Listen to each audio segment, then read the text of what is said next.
अस्सलाम वालेकुम नाजरीन, आप लोग देख रहे हैं मुस्कुराती सुबह और मैं हूं आपकी होस्ट, आपकी दोस्त कहकशा फैसल। जी जनाब, मंडे का दिन है, वीक स्टार्ट हो गया है। उम्मीद करती हूं ये हफ्ता आपका अच्छा गुजरे, हंसता मुस्कुराता गुजरे। ये है मेरी हमेशा दिल से दुआ, क्योंकि दिल से जो दुआ निकलती है जनाब वो असर रखती है।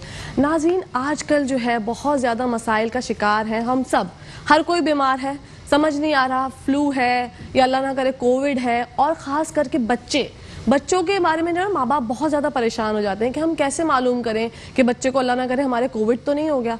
तो ये जो हम जानेंगे अपने डॉक्टर साहब से, हमने आज ये सारी जो है वो प्रॉब्लम्स का सॉल्यूशन हमने निकाला। हमने सोचा कि डॉक्टर इब्राहिम यूसुफ को आज इन्वाइट करते हैं अपने शो में, उनसे पूछते हैं कि डॉक्टर साहब हम कैसे फ़र्क करें कि हमारे बच्चे को फ्लू है या कोविड है, अल्लाह ना करे। तो बढ़ते हैं सर की तरफ। इब्राहिम यूसुफ साहब हैं, चाइल्ड स्पेशलिस्ट। अस्सलाम वालेकुम।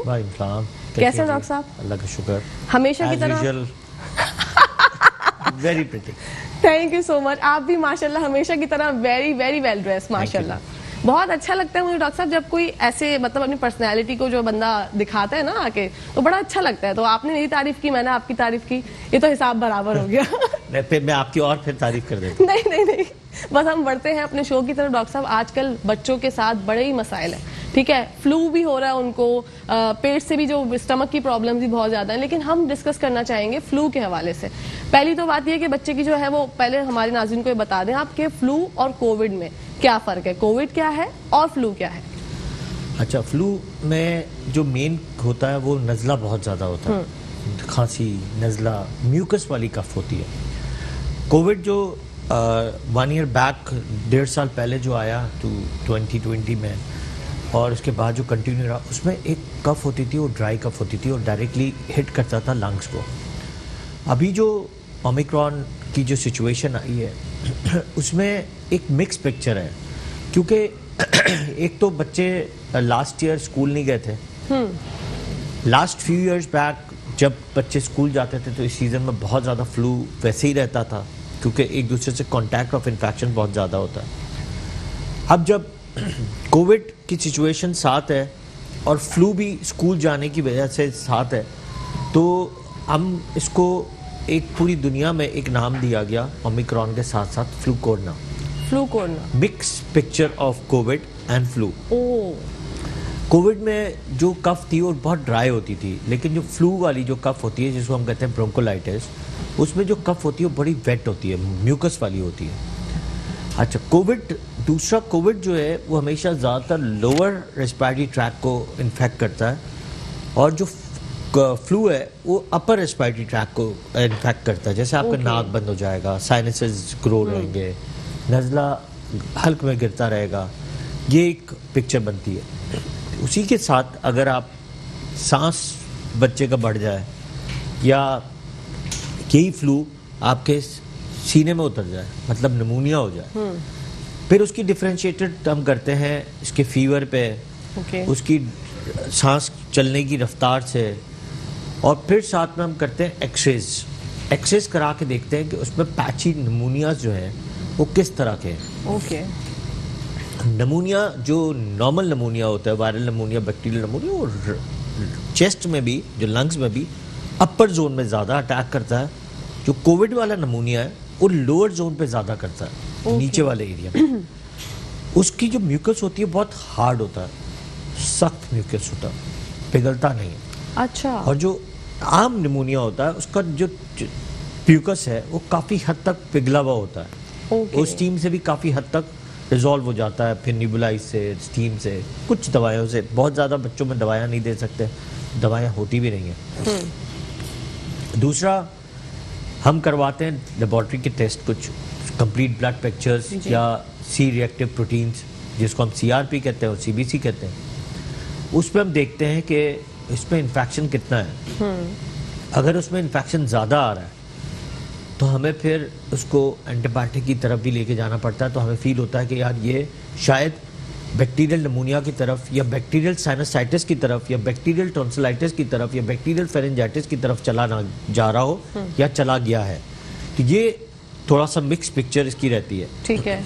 उसी के साथ आजकल ब्रोंकाइटिस चल रहा है, जिसको आगे कुछ लोग कहते हैं अस्थमा, दमा, आगे 2 साल के बाद। अच्छा। अगर किसी को बहुत फ्रीक्वेंटली ब्रोंकाइटिस हो रहा है, उसमें एक सीटी जैसी आवाज़ आएगी, वीजिंग होती है। वो वीजिंग की जो आवाज़ होती है वो एक अलग तौर पे प्रेजेंट करती है। उससे कोविड का ताल्लुक नहीं है, बट एलर्जी का ताल्लुक ज़्यादा है। ठीक है। उसका ताल्लुक हमारे एटमॉस्फेयर से है। अब बारिश के दिनों में ह्यूमिड लेवल जब नॉर्मल था या एयर पोल्यूशन इंडेक्स जो बेहतर हो गई थी, तो ये चीज़ें नहीं हो रही थी। लेकिन जैसे ही ये बारिश का मौसम ख़त्म हुआ है, तो एयर पोल्यूशन इंडेक्स जो है वो बढ़ता गया है, और इसके बाद जो है वो डस्टी वेदर के साथ वीजिंग ज़्यादा शुरू हो गई। इसी तरह ही नज़ला भी, रेनाइटिस ज़्यादा हो गया। अब इसमें थोड़ी सी मिक्स पिक्चर है, क्योंकि ओमिक्रॉन इसी तरह बढ़े जा रहा है, बिल्कुल, और फ्लू भी इसी तरह बढ़े जा रहा है जी। तो अब बच्चों में डायग्नोसिस करना थोड़ा सा मुश्किल हो जाती है। मैं यही पूछना चाहती थी, अलामात उनकी बच्चों की कैसी माँ बाप जो है वो समझे कि ये अल्लाह ना करे कोविड है या फिर कोई और चीज़ है। अच्छा, उसमें सबसे इम्पोर्टेंट बात ये होती है कांटेक्ट, कि कांटेक्ट ऑफ इन्फेक्शन किसको है। अगर कांटेक्ट में किसी को कोविड घर पे है, तो ऑफ कोर्स बच्चों को थोड़ा बहुत तो नमूदार होगा और असरअंदाज भी होगा। उसका सबसे इम्पोर्टेंट रोल ये है कि आपके जो घर में जो लोग हैं, अगर उनको कोई भी ऐसी सिचुएशन हुई है, तो अगर PCR जो महंगा टेस्ट है वो अगर नहीं कराना चाहते, और उसका प्रोसेस भी थोड़ा सा डिले है, क्योंकि अगर आप गवर्नमेंट सेक्टर्स में जाते हैं तो उसको आपको 24 to 48 आवर्स रिजल्ट आने में लगते हैं। प्राइवेट लैब से कराते हैं तो 6 to 8 आवर्स, 10 आवर्स, 12 आवर्स में रिपोर्ट आजकल मिल जाती है, क्योंकि आजकल बड़ी फास्टेस्ट मशीन भी ईजाद हो गई है। बच्चों में आपको यही देखना है कि अगर कोविड घर में है किसी को, तो आपने घर में बैठ के एंटीजन के टेस्ट करने। आजकल रैपिड किट्स मिल रही हैं और बहुत इफेक्टिव हैं और बहुत अच्छा रिजल्ट आ रहा है उसमें। अच्छा। जो अगर कोविड है तो आ ही रहा है कि कोविड है उसमें। फिर आपको इसमें बच्चे के साथ थोड़ी सी गैप SOPs का ध्यान रखना है घर में। लेकिन लोग कहकशान इत्तेफाक की बात है, लोग परहेज नहीं कर रहे। मैंने अभी लास्ट फ्यू डेज बैक भी देखा कि जिनको कोविड हुआ है उनको भी जो है वो घर पे नहीं बैठ रहे हैं, वो लोगों से मिल भी रहे हैं और बड़े फख्र से कहते हैं कि हमें कोविड हुआ है। वो खुद उनको पता है कि मुझे कोविड? बिल्कुल, डेफिनेट ऐसा बहुत हो रहा है, और बहुत ही ज़्यादा लोग जो है इसको ख्याल नहीं रख रहे। अगर इत्तेफाक से किसी को सिम्टम्स हैं, खांसी है या बहुत खांसी है, तो 2-3 दिन शायद घर में रह रहे हैं, अदरवाइज वो घर में भी नहीं रह रहे। तो ये एक बहुत बड़ा मसला है और पेचीदा मसला है, जिसकी वजह से ये ओमिक्रॉन बढ़ रहा है। नो डाउट ओमिक्रॉन के कुछ इफेक्ट्स कम हैं, ज़्यादा नहीं है, बट स्टिल इफेक्ट भी हैं। लेकिन बहुत सारे लोग, कल हमारे एक प्रोफेसर हैं, ही was my very great human भी थे, और he was a very great personality person, और उनकी डेथ हुई कल। प्रोफेसर सलाउद्दीन शेख थी, अल्लाह ताला उनको जन्नत नसीब अता करे। आमीन सुम्मा आमीन। और he was my very great, समझ लेना, he was very close to me. तो उनकी डेथ हुई कोविड से, उनके घर में उनकी वाइफ को भी कोविड हो गया, तो उनको पहले भी कोविड हुआ था। और no doubt Kahkashan he was using 2 mask every day. मैंने उनको हमेशा 2 मास्क पहनते हुए ही देखा। लेकिन स्टिल देखें कोविड होने को हो गया, और वो बहुत ख्याल भी रखते थे। अच्छा डॉक्टर साहब, बहुत से लोगों को ये भी एक मिसकंसेप्शन कह लें आप, ये है कि हमें एक दफा कोविड हो चुका है, अब हमें दोबारा कोविड नहीं होगा, तो वो बच्चों से भी जो है ना वो मिल रहे होते हैं, बच्चों को हग्स कर रहे होते हैं, तो इससे तो फिर मुझे लगता है कल मेरा एक बहुत अच्छा फ्रेंड है, और उसकी वाइफ है, she is owning a beauty parlour, और उसको 3rd टाइम कोविड हुआ है।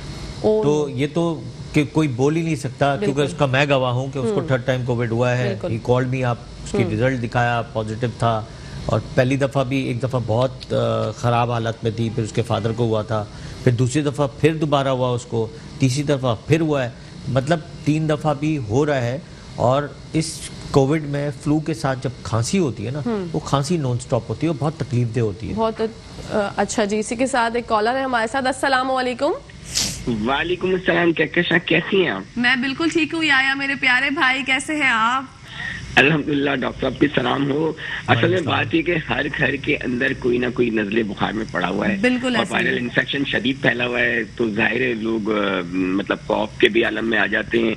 लेकिन एक मैं, क्योंकि डॉक्टर से मेरा भी ताल्लुक रहता है, तो वायरल एक फैला हुआ है जो नॉर्मली हर एक घर के अंदर है जी। तो वो एक तो डॉक्टर से पूछना मुझे असल बात ये है कि जैसे बच्चों को हो जाता है नज़ला, जुकाम, खांसी, गले में तकलीफ हो जाती है, तो उनके खाने पीने के बड़े मसाइल हो जाते हैं, वो खाने पीने में बड़ा चूजी हो जाते हैं, उनको किस किस्म की ग़िज़ा देनी चाहिए, किस किस्म के मशरूब देनी चाहिए, क्या एहतियात करनी चाहिए। दूसरी एक बात मैं सिर्फ आपके प्रोग्राम से सिर्फ एक छोटी सी बात करना चाहूंगा कि खुदा के लिए शादियों में फायरिंग मत करें, आतिशबाजी मत करें। ये एक ऐसा शौक, ऐसा मशगला है जिससे लोगों की जानें और माल तबाह होते हैं। Please thank you so much for calling याया, थैंक यू।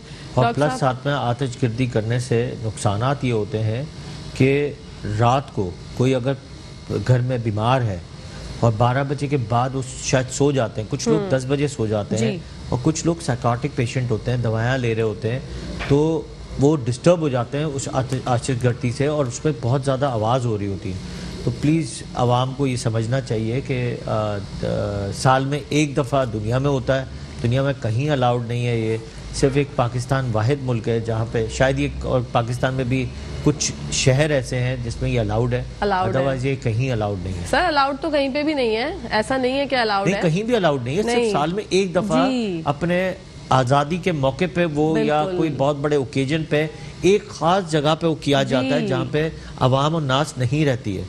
ये तो हर गली मोहल्ले में हो रहा होता है।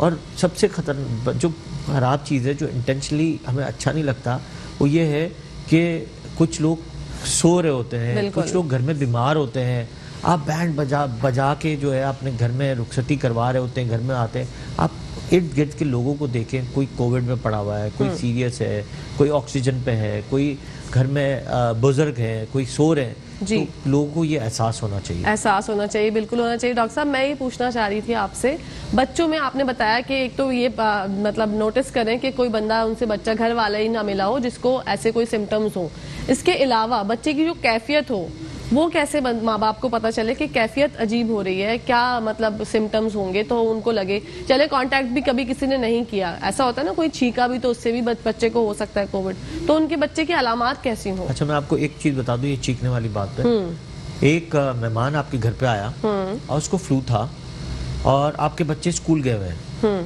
वो आए 11:30 बजे घर पे और 12:30 बजे घर चले गए। अब बच्चे आए हैं 1 बजे घर पे और उस टेरिटरी के अंदर बच्चे अगर 4 घंटे के अंदर अंदर उस टेरिटरी में बच्चे आए तो उनको वो फ्लू हिट कर जाएगा, क्योंकि वो जो इन्फेक्टिविटी पीरियड है वो 4 घंटे का है उस इलाके का, उस एरिया का। तो ये भी ख्याल रखना जरूरी है कि जब फ्लू वाला इंसान घर में आ रहा है, आपका मेहमान या आप घर में कोई भी नहीं है, औरतें आ गई 3-4, उनको 2-3 को नजला खांसी आजकल जैसे चल रहा है, आके खांसी करके चली गई। अब इसके बाद वो 12:30 बजे घर चली गई। इसके बाद अगर आपके बच्चे 1 बजे घर पे आ रहे हैं तो कम से कम भी 4 घंटे तक वो इन्फेक्टिविटी पीरियड किसी भी बच्चे को हिट कर सकता। तो पहले तो आपसे कांटेक्ट नहीं था, नॉन कांटेक्ट इन्फेक्शन लग गया, ठीक है। दूसरा, आप कहीं ऐसी जगह गए कि जहाँ पे दूर कोई बैठा हुआ है फ्लू वाला और वो आपके हिट नहीं किया लेकिन कहीं ना कहीं इन्फेक्शन छोड़ दिया, तो ये इन्फेक्टिव वायरस का ये खास बात है, जब वो छोड़ता है तो ऑटोमेटिकली जो आपके म्यूकस होते हैं वो हवा में उड़ रहे होते हैं, वो नीचे नहीं गिरते हैं, वो बड़े हल्के से होते हैं, वो हवा में उड़ रहे होते हैं हवा के साथ साथ। Sometimes it with the dust, उतने छोटे पार्टिकल्स होते हैं डस्ट के साथ उड़ रहे होते हैं, और जहां जहां वो डस्ट अटैक कर रही होती है वहां वहां वो अटैक कर रहा होता है।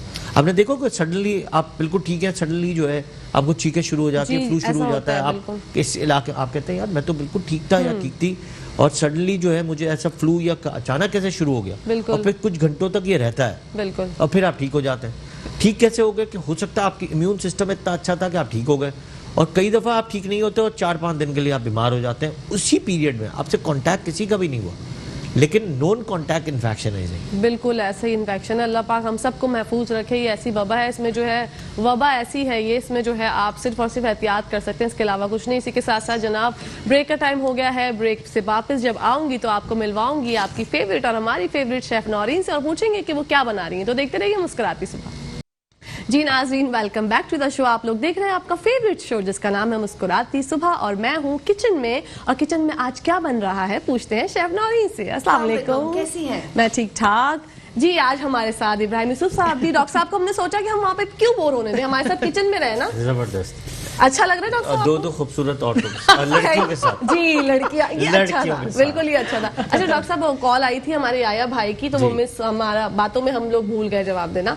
तो उनके जो सवाल था वो पूछ रहे थे कि आजकल बच्चे बीमार हैं, फ्लू हुआ है हर किसी को, इन्फेक्शन जो है वायरल इतने ज्यादा फैल चुके हैं, तो उसमें वो ग़िज़ा जो है वो कैसे इस्तेमाल करें? अच्छा, हम इसको शेफ नौरीन के साथ क्यों ना डिस्कस करें? बिल्कुल। क्योंकि हम अगर इसमें जो डाइट है जी उसमें हेल्दी डाइट्स में सबसे ज्यादा ग्रीन आता है। एग्जैक्टली ग्रीन ग्रीन को खूबसूरत और टेस्टी बनाने का स्टाइल जो है वो शेफ नौरीन थोड़ा सा बता सकती है। बिल्कुल बिल्कुल बता दूसरा, सकती है। अच्छा कावा, यखनी।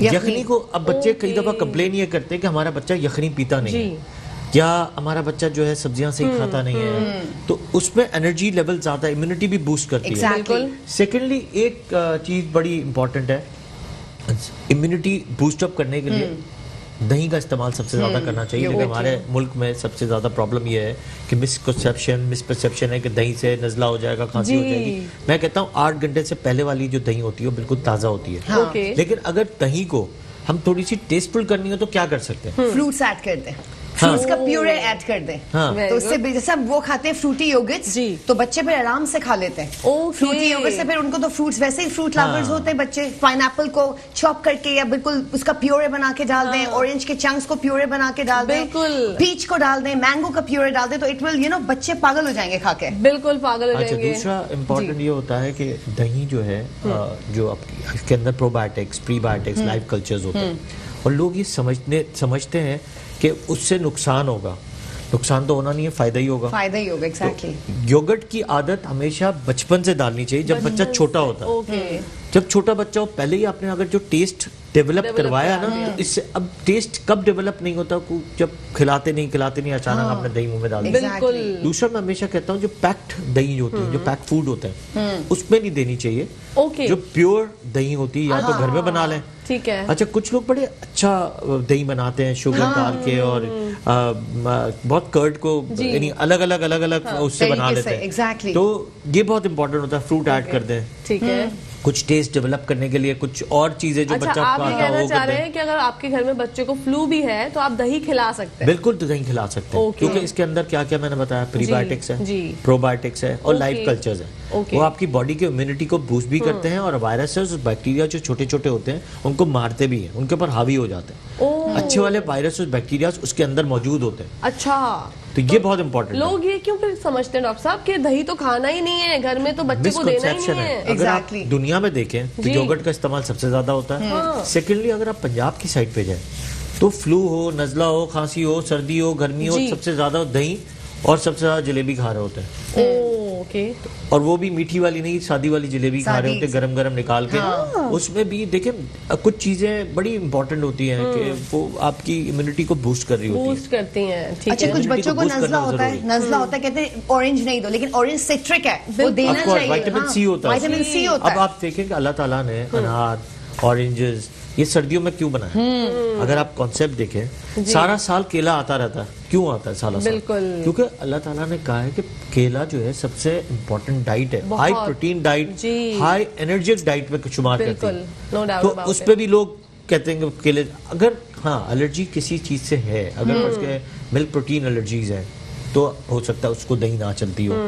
उसको हो सकता है किसी फ्रूट से, स्पेसिफिक फ्रूट से एलर्जीज हो, तो उससे नहीं चल सकती है। ओके। तो वो एक अलग का सेक्टर है एलर्जी ठीक है। का, जिसको हम फूड इंटॉलरेंस टेस्ट से चेक करते हैं सही कि है। आया कि किस किस चीजों से उसको एलर्जीज है और Exactly. किस किस चीजों से उसको प्रॉब्लम हो रही है। Okay, okay. सेकेंडली, कावा सबसे ओके, इम्पोर्टेंट। best. ठीक है।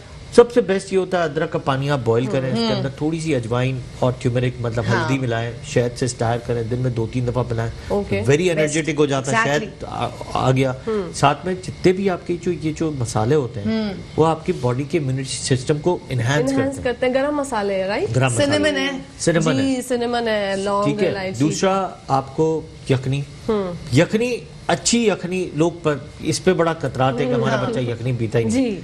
वो एक छोटा सा रेसिपी आप बता सकती है? मैं बता सकती बता हूँ बिल्कुल। सकती है, देखिए, एक बिल्कुल। ब्राउन स्टॉक होता है, Okay. एक व्हाइट स्टॉक होता है, एक ठीक फिश है। का स्टॉक होता है, एक ब्राउन और एक चिकन जो व्हाइट सही है। है। उसमें हमने सिर्फ सैलरी डालनी है, एक टुकड़ा, एक आपने कैरेट का डाल दिया, जिंजर एंड गार्लिक, बस हमने, और अनियन को थोड़ा सा जला के डाल दें। ओके मतलब जो ब्राउन स्टॉक होगा, जो ठीक है। जला के, ब्राउन स्टॉक के लिए, व्हाइट स्टॉक के लिए से सैलरी, कैरेट हो गया, गार्लिक हो गया, जिंजर, वो भी चंक्स, बस उससे चिकन डाल दी, दैट्स इट। अगर चाहे तो ब्लैक पेपरकॉर्न्स भी डाल दें, 3 to 4, तो बस दैट्स इट। कुछ लोग तो बहुत सारी चीज डालते हैं, लाइक बे लीफ हो गया, क्या क्या हो गया, ओह। ऐसा कुछ भी नहीं है। मेन चीज है यही है जो मैंने आपको बताई है। ठीक है जी, ये बता दिया डॉक्टर साहब ने भी और शेफ नौरीन ने। आज हम क्या बना रहे हैं पूछते आज हैं हम शेफ बना नौरीन रहे से। हैं डायनामाइट चिकन, जिसका Okay. उसके साथ है बैंग बैंग सॉस। Okay. ठीक है, तो मैं सबसे पहले चिकन को मैरिनेट करती हूँ। जी, दिस इज बिल्कुल। 500 ग्राम क्यूब्स में कटा हुआ है, एंड दिस इज बोनलेस। ठीक है, Okay. सबसे पहले मैं इसमें एग डालूंगी। ठीक है। ठीक है, एग के बाद इसमें आएगा, this is cornflour. Recipe card चल रहा होगा, जी, क्वांटिटी recipe आप लोगों को पता चल बिल्कुल, जाएगी। बिल्कुल। ओके, ये हो गया। इसके बाद आएगा, दिस इज फ्लावर।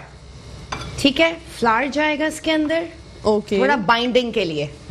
ठीक है। ठीक है, अच्छा, दिस इज कस्टर्ड पाउडर। आप लोग सोच रहे होंगे कस्टर्ड पाउडर क्यों डाल रही है, क्योंकि ये दिस इज डायनामाइट चिकन, तो उसमें कस्टर्ड पाउडर थोड़ा डिफरेंट टेस्ट आता है। ओ ठीक है, वाओ। तो ये हमने इसमें थोड़ा कस्टर्ड पाउडर डाल दिया। ठीक है। ठीक है, okay. Salt as per your taste, क्योंकि सॉस में भी सॉल्ट होगा तो इसलिए मैं कम डालूंगी, ज्यादा नहीं डालूंगी। अच्छा, दिस इज ब्लैक पेपर, ये इसमें जाएगा। ठीक है, अच्छा, थोड़ा सा लेमन जूस। ठीक है, ओके, दिस इज पेपरिका, इसमें ये जाएगा। जिंजर एंड गार्लिक पाउडर, ये जाएगा। ठीक है, ओके, और this is red chili powder, थोड़ा सा। डन अच्छा, अब मैं इसको थोड़ा सा अपने हैंड से मिक्स करूंगी, because I am wearing gloves. ठीक है जी, ताकि वो यकजान हो जाए। यकजान हो जाए जी, बिल्कुल। और सफाई का भी ख्याल जो है वो हो जाएगा। हाँ, ग्लव्स आपने exactly. पहने हो तो जरा हाथों के जर्म्स भी नहीं लगते। हाँ, germs भी नहीं हाइजीन का लगते। भी हम बहुत ख्याल रखते हैं, शेफ नौरीन तो खास करके। जी, अच्छा, इतने में क्या क्या इसको डीप फ्राई करूंगी। अच्छा, इसको आप लोग 1.5 आवर भी रख सकते हैं, रेफ्रिजरेट कर सकते हैं, लेकिन अभी टाइम नहीं ऑफ कोर्स, तो मुझे फौरन इसको वो कर, और ओवरनाइट भी आप लोग कर सकते हैं। ओके ठीक है, तो मैं इसको पहले डीप फ्राई करने जी, रख बिल्कुल दूंगी। बिल्कुल करें। बिस्मिल्लाह।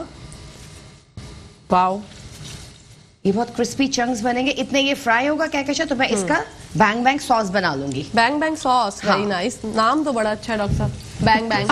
वैसे शेफ नौरीन झटपट खाने बिल्कुल, Quick recipe। देखिए मैं बोलती हूँ ना। मैं जब आया और मैंने Cream of chicken soup। Cream of chicken Oh my God, doctor मैंने घर में जाके कहा, मैंने कहा आज तक मैंने ऐसा सूप नहीं पिया। No doubt about it. No doubt my wife, she is a very good cook okay, और माशाल्लाह। शी कुक्स वेरी गुड, और प्रेजेंटेशन भी she Very had nice। Very good sense के उसको प्रेजेंटेशन कैसे Wow। करना है। बट मैंने उसको कहा, मैंने कहा यार वो रेसिपी देखना, मैंने कहा दैट वाज अमेजिंग। बहुत वो यमी था, और मैं भी उस दिन मैं यही सोची थी यार क्या पी रही हूँ मैं, ये जो हाँ। टेस्ट है वो इनके हाथ में माशाल्लाह नो डाउट Of बहुत course। जायका है।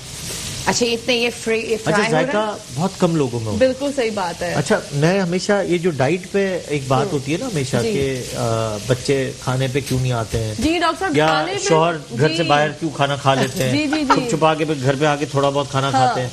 उसमें यही होता है हमेशा टेस्ट और texture is very important, Very फिर important। साथ में प्रेजेंटेशन। बिल्कुल अब सही बात जैसे है। उन्होंने उस दिन एक क्रीम ऑफ चिकन का सूप किया, या जब भी मैं आया हूँ हमेशा इनकी जो प्रेजेंटेशन होती है वो unique वेरी होती है। इंपॉर्टेंट। Very nice, टेस्ट तो जी। अपनी जगह पे है, अगर बिल्कुल। भले ना बहुत बड़ा टेस्ट हो, इतने बड़े पतीले में आपने जो है प्रेजेंट वो कर दिया, कोई भी फायदा नहीं, किसी तो को उसका पसंद कोई नहीं आता। फायदा नहीं है। बिल्कुल। तो थोड़ा हमेशा- आई कैचिंग होता है ना। Of course। जी। तो उसको भी इम्पोर्टेंट। अच्छा, इसी तरह बच्चे होते हैं, बच्चों में जो आपकी जो न्यूट्रिशन देने का तरीका है ना, वो बहुत इंपॉर्टेंट है।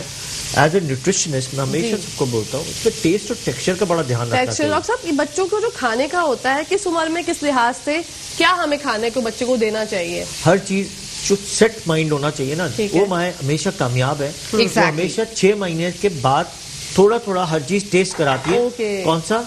अपने हाथ का घर का बना हुआ। घर का खाना। तब वो बच्चा हमेशा देखे वो माँ के खाने पे ही जो है ना फिदा होता है। मेरी माँ का Exactly। खाना, मेरी माँ का जी, खाना ही जी, करता जी, रहता जी, जी, है। जी। फिर उसकी बीवी अगर अच्छा खाना बनाती है तो फिर बीवी की तारीफ करना शुरू बिल्कुल करता ऐसे ही है। है। तो ये इम्पोर्टेंट है थोड़ी सी चीजें। जी। अब जो बाहर के खाने पे होते हैं, मैं सबसे ज्यादा कहता हूँ रेस्टोरेंट सबसे ज्यादा चलते ही, ज्यादातर लोग जब जाते हैं, जब घर में जो है खाना उस टेस्ट का अच्छा नहीं बनता, बिल्कुल या किसी रेस्टोरेंट का खाना अच्छा नहीं होता, लेकिन लोग बड़ी तारीफ कर रहे होते हैं। हाँ। हम जैसे लोग नहीं कर रहे होते, हम कहते हैं यार ये नहीं तो यार हमारे तो घर बिल्कुल। पे तो बहुत इससे ज्यादा अच्छा बन रहा होता सही कह रहे हैं। है। This is a comparison. जी हाँ। तो घर का खाना शुड बी वेरी गुड। तो आजकल तो रेसिपीज है, यूट्यूब है, हर सब चीज किस इतने उम्र से जो बच्चों को अंडा, गोश्त, दालें ये सब देना चाहिए? अच्छा अंडे का जो है एक बहुत बड़ा वो है कि उसमें एलर्जी सबसे ज्यादा होती है।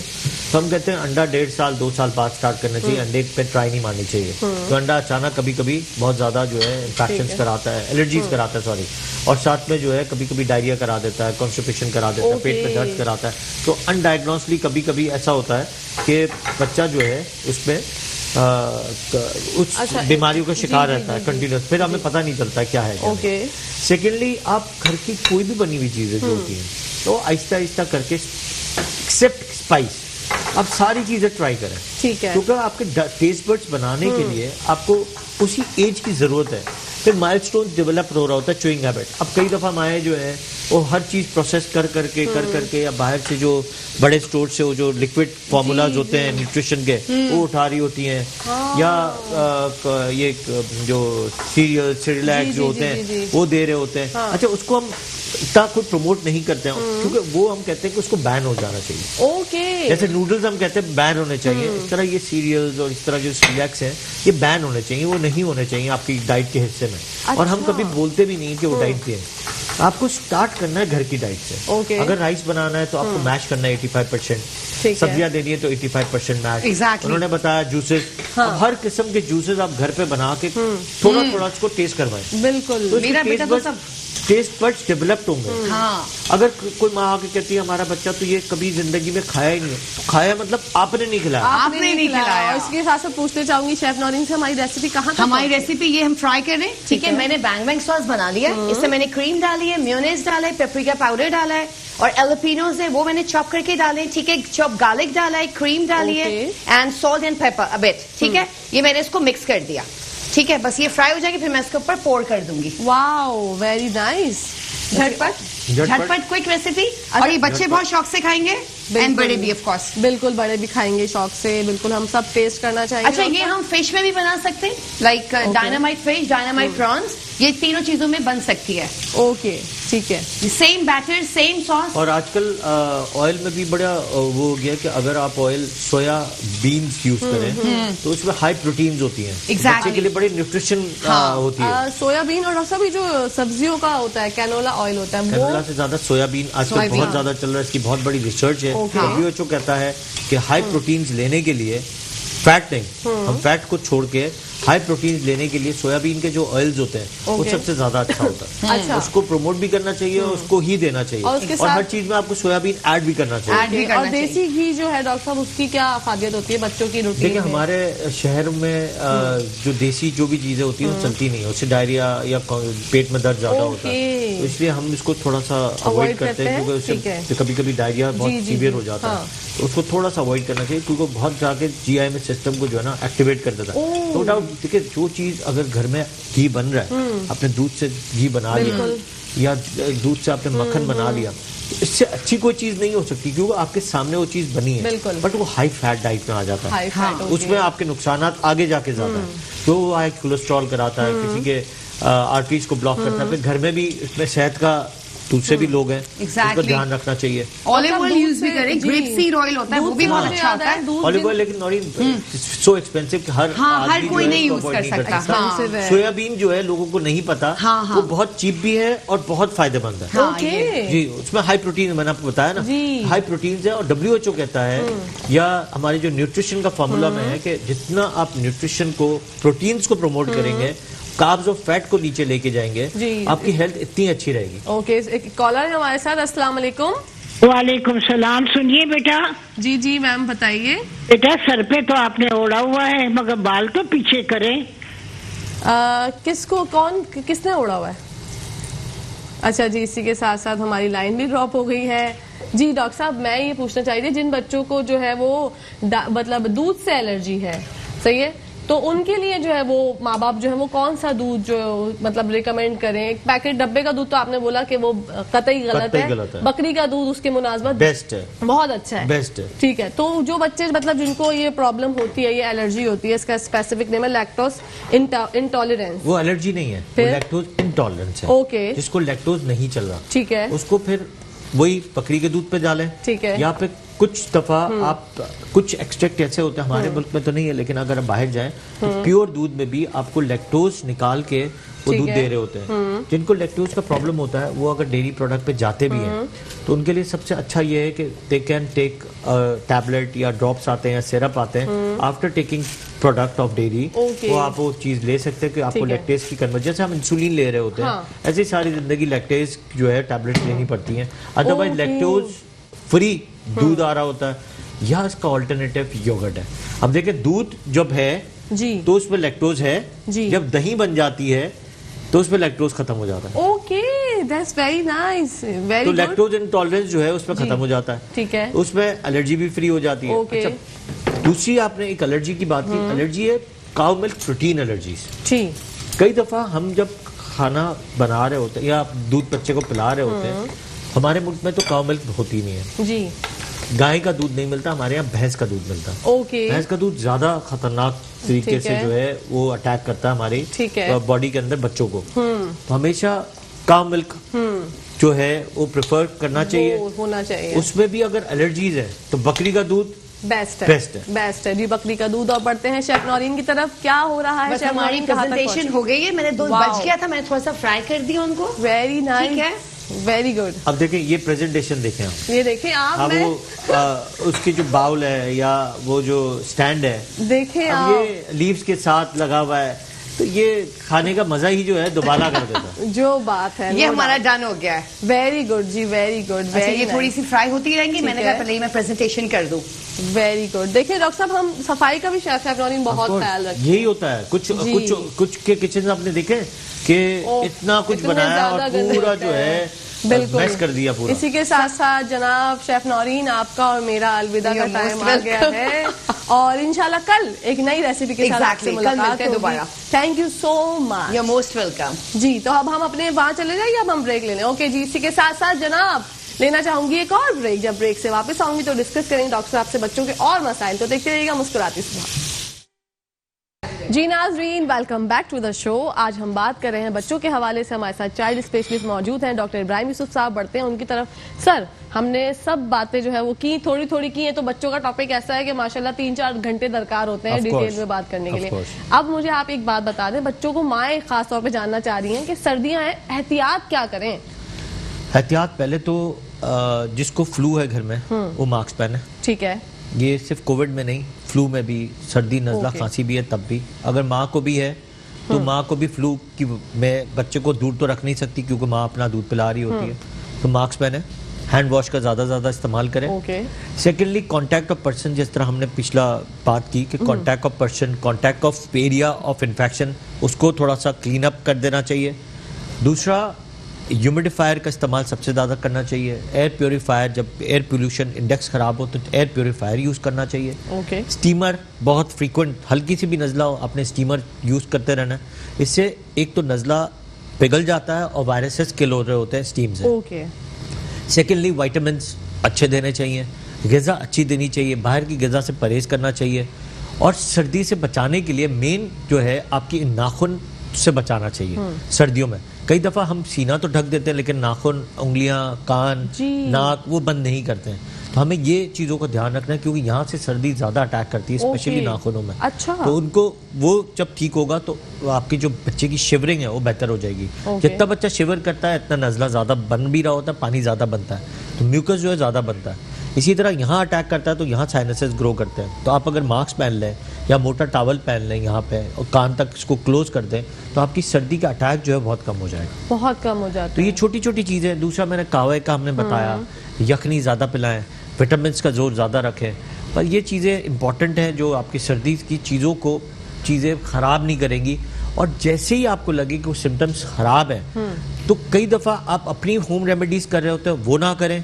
सेकेंडली, कुछ ज़्यादा तबीयत ख़राब हो तो जनरल फिजिशियन पे जाने की जगह आप किसी अच्छे कंसल्टेंट के पास जाएं क्योंकि वो आपकी तशखीस फौरन कर सकता है। जी जी, इसी के साथ साथ जनाब डॉक्टर साहब हमारे और आपके जो है वो अलविदा का टाइम आ गया। हर टाइम पता नहीं थैंक यू चला वेरी मच जी, माशाल्लाह। मेट्रो टीवी का Thank you so और आप much. लोगों का जो आप लोग हमसे इतनी छोटी छोटी बात को डिस्कस करते Thank you हैं so और much. लोगों की आवाम तक ये बात पहुंचाते हैं जो हम अपनी क्लिनिक्स में ये बातें नहीं कर सकते। बिल्कुल जी जनाब, इसी के साथ साथ हमारा वक्त पहले सेगमेंट का खत्म हो गया। दूसरे सेगमेंट के बाद आएंगे ब्रेक के बाद, तो देखते रहिएगा मुस्कुराती सुबह।